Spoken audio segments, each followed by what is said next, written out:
Question 24. Solve the system. 7x minus y is equal to 2, and 7x is equal to y plus 6. So what I'm going to do is I'm going to use the addition method.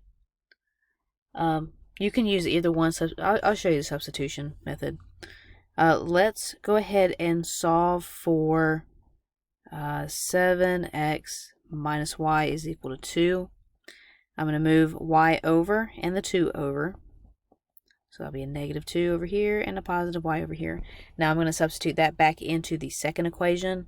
So 7x is equal to, I'm not going to put a y here. I'm going to put, so I'm looking at this right here. This equation right here. There we go. So that's going to be 7x minus 2 plus 6. So we got 7x is equal to 7x minus 2 plus 6. Notice I have a 7x here and a 7x here on either side. If I subtract that 7, I get a 0 over here and a negative 2 plus 6 over here, which is the same thing as a 4. Okay, so I get 0 is equal to 4, which is a false statement. And I also have no more variables, so no variables. So when I have these two together, that means that I have no solution. And that would be your final answer.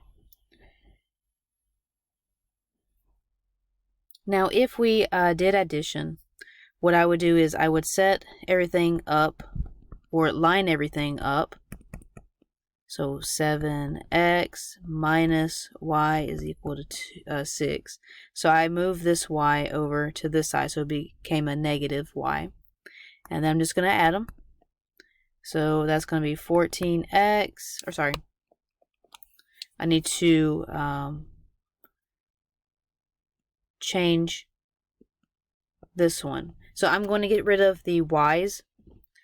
So I need a positive y and a negative y. So this is going to be, so before I add them, a negative 7x plus y is equal to negative 2.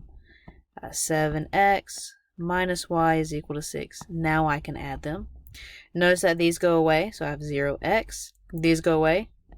0y is equal to, that's a 4. Okay, so this is a 0 plus a 0 is equal to 4. So we got 0 is equal to 4. So same thing. We have a false statement. And we have no variables. So that means that this is no solution for our final answer.